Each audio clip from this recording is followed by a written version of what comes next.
உங்களுக்கு என்ன தேவை அப்படிங்கிறத உங்களை சுற்றி இருக்கிறவங்க தான் டிட்டர்மின் பண்ணுறாங்க. மதருடைய இதில் வந்து பார்த்தோம்னா அவங்களுடைய நீட்ஸ் ரொம்ப ரொம்ப கம்மி, அவங்களுடைய தேவை ரொம்ப ரொம்ப கம்மி. அவங்க நினைச்சாலும் ஸ்பெண்ட் பண்ண முடியாது. நிறைய ஒரு விஷயங்கள் இருக்கு அப்படின்னதுன்னா அது எல்லாத்துலயுமே நம்ம பார்ட்டிசிபேட் பண்ணணுமா? எல்லாம் இருக்கு, தோணுது கையில காசு தான் ஆசைப்படுவீங்க. அதுனா அதை ஏர்ன் பண்றதுக்கான அந்த ஜாப்ல இருக்கும். Financial independence, retire early. இதுதான் இன்னைக்கு வந்து கான்செப்ட். நீங்க இவ்வளவு நாளா எல்லாம் அதை செலவு பண்றது பண்ணீங்கன்னா ஒரு செட் ஆஃப் பீப்புள் வந்து they want to retire at the age of generation, அதாவது எங்க அம்மா அப்பா அப்படின்னு பாக்குறப்ப அவங்களோட நீட்ஸே ரொம்ப கம்மியா இருந்த மாதிரி இருக்கு. இப்ப அவங்களுக்கு வந்து அடிக்கடி ஒரு ட்ரிப் போகணும், அடிக்கடி படத்துக்கு போகணும், இந்த மாதிரி ஹோட்டல்ஸ் போகணும், நிறைய ஆர்டர் பண்ணணும். இப்பெல்லாம் வந்து நமக்கு இப்ப ட்ரெஸ் வாங்கணும்னா டக்கு டக்குன்னு ஆர்டர் பண்ணிடும். அந்த மாதிரியான பெரிய தேவைகள் அப்ப இல்ல. இப்ப வந்து நமக்கு தீபாவளி பொங்கல் பர்த்டேக்கு வாங்குறதை தாண்டி அடிக்கடி நம்ம பர்ச்சேஸ் பண்ணிட்டே இருக்கோம் இல்லையா? சோ இதெல்லாம் வந்து இந்த லைஃப் ஸ்டைலுக்குள்ள நமக்கு டிமாண்ட் பண்ற ஒரு விஷயங்களா தான் பார்க்க முடியுது. சோ அப்படி இருக்கப்ப எனக்கு நிறைய தேவைகள் இருக்கு. இப்ப நான் வந்து டிராவல் பண்ணணும், நான் இதெல்லாம் வந்து பார்த்து இன்ஸ்பயர் ஆகுறமான்றதை தாண்டி இதெல்லாமே வந்து நம்ம ஒரு செக்லிஸ்ட் மாதிரி ஆட் ஆன் ஆயிட்டே போகுது இல்லையா? அதுவே இந்த ஒரு காரணமா இருக்குமா? ஏன்னா இந்த ஜெனரேஷன் நீங்க பார்த்து நிறைய அப்சர்வ் பண்ணிருப்பீங்க கண்டிப்பா. அப்ப இருக்கப்ப தேவைகள் தான் அதிகமா இருந்திருக்கும். சோ அதை நீங்க பாக்குறப்ப என்ன யோசிச்சீங்க? கரெக்ட். இப்ப வந்து என்னன்னா, இப்ப உங்க மதருடைய இதுல வந்து பார்த்தோம்னா அவங்களுடைய நீட்ஸ் ரொம்ப ரொம்ப கம்மி, அவங்களுடைய தேவை ரொம்ப ரொம்ப கம்மி. அவங்க நினைச்சாலும் ஸ்பெண்ட் பண்ண முடியாது. அதாவது அந்த சமயத்துல போய் வெளியில போனா நிறைய ஹோட்டல் இருக்கா, அன்னைக்கு ஆர்டர் பண்ண முடிஞ்சுதா? இது எதுவுமே கிடையாது. கரெக்டா? இன்னைக்கு இதெல்லாம் வந்து நிறைய இருக்கு. சோ நம்ம என்ன பண்ணணும்னா, இது நிறைய ஒரு விஷயங்கள் இருக்கு அப்படின்னதுன்னா அது எல்லாத்துலயுமே நம்ம பார்ட்டிசிபேட் பண்ணணுமா? கரெக்டா? எல்லாம் இருக்கு, தோணுது கையில காசு தான் பிரச்சனை. அப்ப உங்களுக்கு ஆசைப்படுவீங்க. அதுனா அதை ஏர்ன் பண்றதுக்கான அந்த ஜாப்ல இருக்குமா? அது நம்ம பண்ணணுமா வேண்டாமா? அது நம்ம பண்ணாம அப்படி பாத்தீங்கன்னா there is no endங்கிறேன். ஏகப்பட்டது. இப்ப நீங்க ஒரு கார் வந்து ஒரு பெரிய கார் வாங்குறீங்க, பார்த்தா திருப்பி பக்கத்துல பார்த்தா இன்னொரு கார் அதோட பெருசா இருக்கு.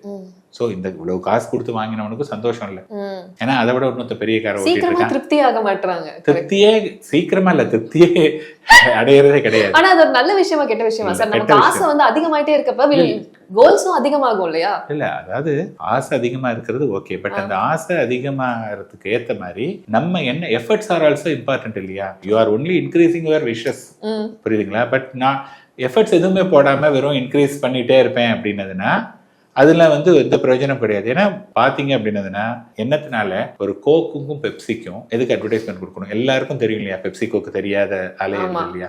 ஆர் பிஸ்ஸா எல்லாருக்கும் தெரியும் இல்லையா? என்னத்துக்காக வந்து அட்வர்டைஸ்மெண்ட் கொடுக்கணும்? பாத்துக்கிட்டே இருக்கணும், நம்ம கண்ணுல பட்டுக்கிட்டே இருக்கணும். மேட்ச் பார்த்துட்டு இருக்கோம். மேட்ச் பண்ணும்போது இன்னைக்கு ஏதோ ஒரு கூப்பன் போட்டீங்கன்னா 20% 30%, அப்ப வந்து என்ன பண்ணாங்கன்னா அவன் தூண்டுறான். இந்த ஆஃபர் தான் சார் பிரச்சனை. ஆஃபர் வந்து என்ன பண்ணாங்கன்னா அது வாங்கு அப்படிங்கிறான். உடனே பார்த்துட்டு ஓகே அப்படின்னா மேட்ச் பார்க்கும்போது அல்லது ஏதாவது ஒன்று பண்ணும்போது ஒரு பிஸ்ஸாவோட சாப்பிடணும். பிஸ்ஸா மட்டும் சாப்பிட முடியுமா? அதுக்கு ஒரு கோக் ஆர்டர் பண்ணுங்க. கோக் இல்லனா பிஸ்ஸால இறங்க மாட்டேங்குது. கரெக்ட். ஸோ இந்த மாதிரி ஆட் ஆன் வந்து ஒன்று கொடுத்துட்டு இப்படி ஆட் ஆன் வந்து அவங்க வந்து அப்ப நம்ம தான் வந்து நமக்கு என்ன தேவை, அதான் நான் திருப்பி சொல்றது. உங்க அம்மாக்கு உங்க அப்பாக்கு முந்தின ஜென்ரேஷனுக்கு வந்து என்னன்னா எனக்கு என்ன தேவை, அந்த தேவைக்கு மட்டும் நான் செலவு பண்ணுவேன் அப்படின்றது. இன்னைக்கு உங்களுக்கு என்ன தேவை அப்படிங்கறத உங்களை சுத்தி இருக்கிறவங்க தான் டிட்டர்மின் பண்றாங்க. ஸோ அப்ப you are not in your control அப்படின்னு சொன்னதாங்கன்னா people will take you for granted. எல்லாரும் இழுப்புக்கு போயிட்டு இருப்பீங்க.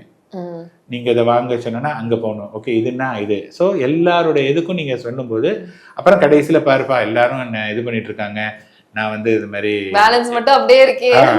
அப்ப நீங்க தான் வந்து என்ன பண்ணணும் அப்படின்னதுன்னா நம்ம வந்து செல்ஃப் கண்ட்ரோலா இருக்கணும். சரி, இது வந்து கஷ்டமா அப்படின்னதுன்னா டெஃபினட்டா இட்ஸ் அ சேலஞ்ச், பட் பாசிபிளான்னு சொன்னதுன்னா 100% பாசிபிள். சரி, மணி நான் இன்னொரு கடைசியா அதை முடிக்கிறேன். நான் என்ன சொல்றேன்னா, உலகத்துல பணம் கொடுக்கக்கூடிய கான்ஃபிடன்ஸ் யாருனாலையும் கொடுக்க முடியாது.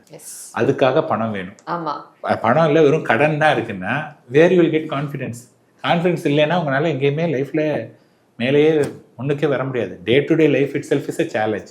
ஸோ நான் என்ன சொல்ல வரேன், ஃபர்ஸ்ட் யூ ஏர்ன் மணி, புரியுதுங்களா? அந்த ஒரு 10 இப்போ பார்த்தீங்கன்னா there is something called a FIRE. அப்படின்னா என்னன்னா financial independence, retire early. Okay, இதுதான் இன்னைக்கு வந்து கான்செப்ட். நீங்கள் இவ்வளவு நாளாக எல்லாம் அதை செலவு பண்ணுறது பண்ணீங்கன்னா ஒரு செட் ஆஃப் பீப்புள் வந்து they want to retire at the age of 40. புரியுதுங்களா? அப்படின்னா என்னன்னா financial independence, retire, that's called FIRE. So அதுக்கு வந்து என்னன்னா they want to retire at the age of 40. 22 23 வயசுல வேலைக்கு போறாங்க, 17 வருஷத்துல ரிட்டையர் ஆனாங்க. அவங்கெல்லாம் யாரெல்லாம் அந்த ஃபயர் அச்சீவ் பண்ணாங்களோ அவங்க என்ன பண்ணாங்கன்னா they invest 50% of their money in the next 17 years. They are not buying car, they are not buying house. இதெல்லாம் பண்ணவே இல்லை. அப்போ என்ன ஆகுதுன்னா அந்த காம்பவுண்டிங் வந்து இயர்ஸ் தான் இம்பார்ட்டன்ட்.